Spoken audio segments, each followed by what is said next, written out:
रावण रामेश्वर धाम अन्न क्षेत्र से निकल चुके हैं। यहाँ एक नया शिल्प कला देखने को मिल रहा है। नर्मदा के पत्थरों को तराश कर शिवलिंग का आकार देना।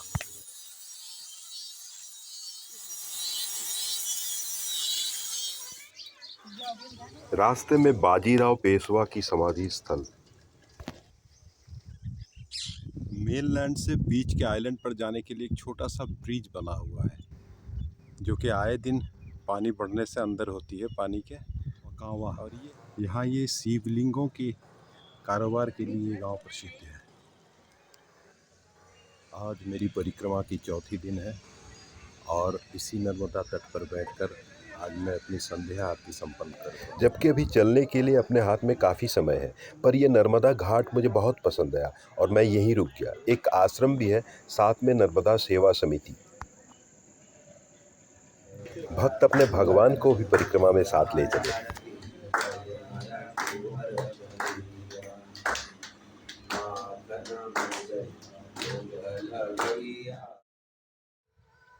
आज परिक्रमा का मेरा 5वां दिन है। प्रातः 7:45 बजे वकावा से निकल चुका हूँ। कुछ दूर नदी के किनारे किनारे आने के बाद रास्ता गांव के अंदर से शिवलिंग बनाने वाली एक फैक्ट्री, शिवलिंगों के निर्माण करने वाली गांव वकावा।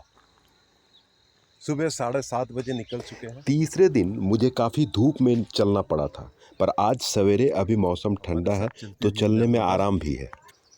और ये हमारा रास्ता अली बुजुर्ग के बाद से ही नर्मदा की किनारे किनारे वाली जो रास्ता है, उस पे इतनी पंप की पाइपें पड़ी हुई हैं, पानी और बिजली की तारें, कि आराम से आप चल नहीं सकते। यहाँ के जो लोग हैं उनसे भी मैं कई बार पूछा कि किनारे वाली रास्ता बोलो नहीं जा सकते हैं। भाई साहब, बाबा आप ऊपर वाले से ही जाओ। हालांकि ये भी नर्मदा के पास से ही गई है। ये गांव वकावा से 2.5 किलोमीटर दूर पैदल मार्ग से और 4 किलोमीटर दूर है बाई रोड मर्दाना। यहाँ भी एक आश्रम है रहने का। इसके बाद सीधा सीताराम बाबा का आश्रम, करीब 6-7 किलोमीटर। मर्दाना से हमें मेटल रोड पकड़नी पड़ी और इसी रास्ते अगला पड़ाव होगा सीताराम बाबा का आश्रम। बीच में एक गांव आएगी नगावा, यहाँ से 2.5 किलोमीटर, 2.25 किलोमीटर। वो दूर दिखती नर्मदा नदी और रास्ते से जाते हुए हम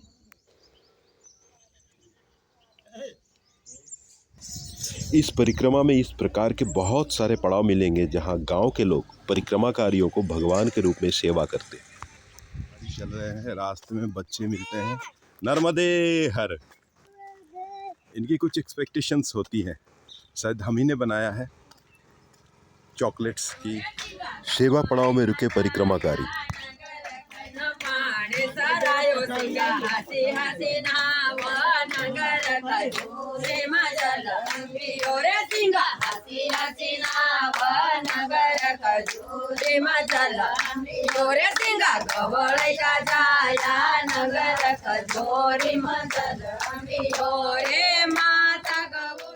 ये खांडवा जिले से ही है गाँव, यहाँ से 2 किलोमीटर अंदर है।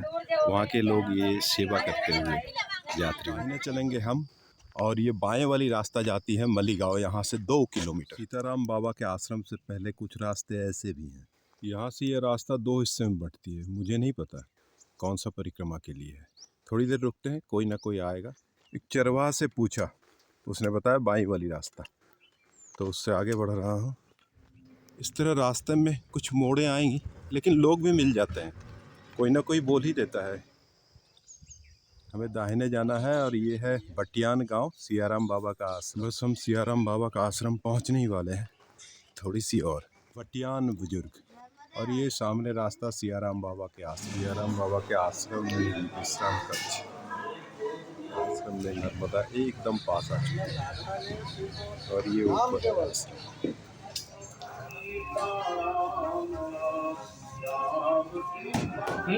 अब राजेश भाई तो कहाँ जाए बताओ। हाँ, उनका मेला चल रहा है। 3 जगह का निकलता है। हाँ बेलेघाट का। हाँ, अरे नहीं, अपनी कूलर आ गई। 50 दो।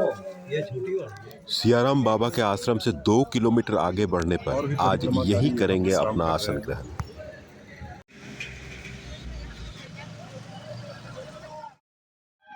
इस जगह से रास्ता छोड़कर दाहिने मुड़ना है।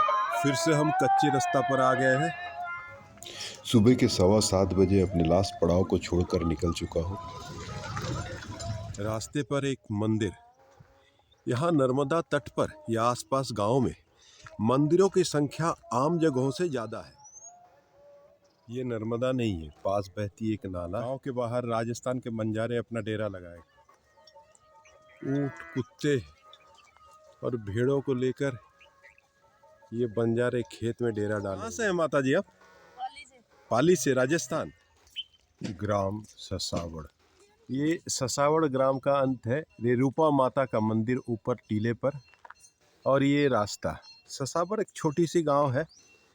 यहाँ रहने के लिए कोई आश्रम तो नहीं है। गांव से बाहर आ चुका हूँ। पथरीले जमीन, सामने ऊंची नीची पहाड़ियाँ। इन पहाड़ियों में टैंकर टेंट लगाकर परिक्रमाकारियों का सेवा का व्यवस्था करते हुए कैसे ना सम्मान करें इनकी भावनाओं का। परिक्रमाकारियों के लिए ये ग्रामवासियों द्वारा बनाया गया ब्रिज। ग्राम पंचायत अमलाथा नीचे है ग्राम, और यहाँ टेंट लगाकर सीताराम आश्रम है। ये सीताराम सियाराम से नर्मदा।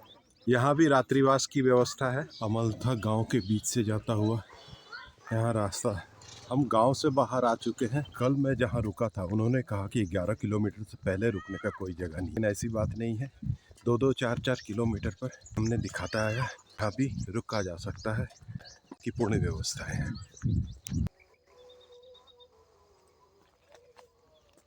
इस रोड पे डंपर लगे हैं और बालू भरे हैं उसमें। मार्ग निर्देश। ये गांव लेपा, ये गांव लेपा है। ये है महेश्वर परियोजना। ये एक नर्मदा पर डैम है। बनी थी 15-20 साल हो गए, लेकिन चालू नहीं हुई। शायद कोई कमियां होंगी। एक तरफ मिट्टी कट रही है और एक तरफ भर रहे हैं। पता नहीं ये करना क्या चाह। परिक्रमाकारियों को रास्ते पहचान के लिए इस तरह के कपड़े लगे हुए हैं जगह जगह। सवाल था मेरे दर्शक का, मेरा रात्रिवास भोजन कहाँ, कैसे और कितने में होता है। जी, इस रास्ते तो होटल मिलने से रहा।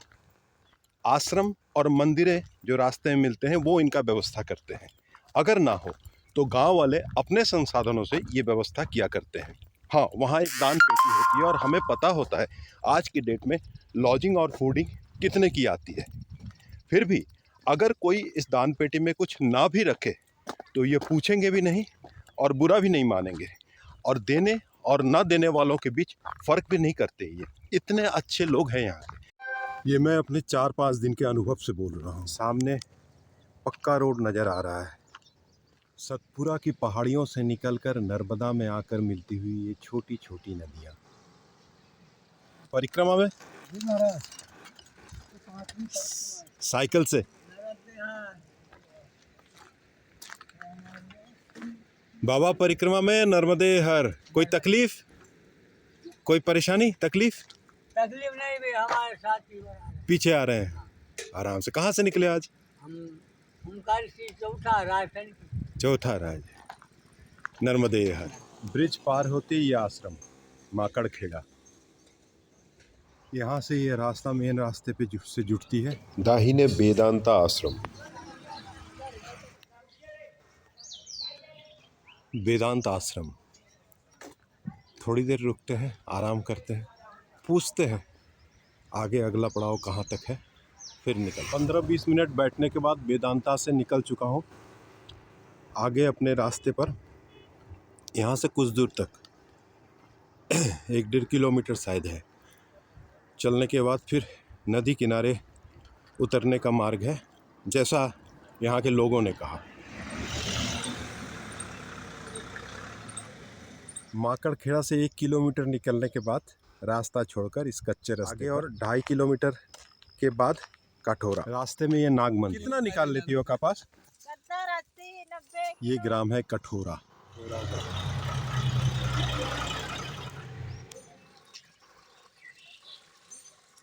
ये कठोरा नदी के पास। इन 3 दिनों में मेरी यात्रा की रूपरेखा। माँ नर्मदा के घाट पर एक अलौकिक परिवेश में ये आश्रम, जहाँ आज मेरा रात्रिवास होने वाला है।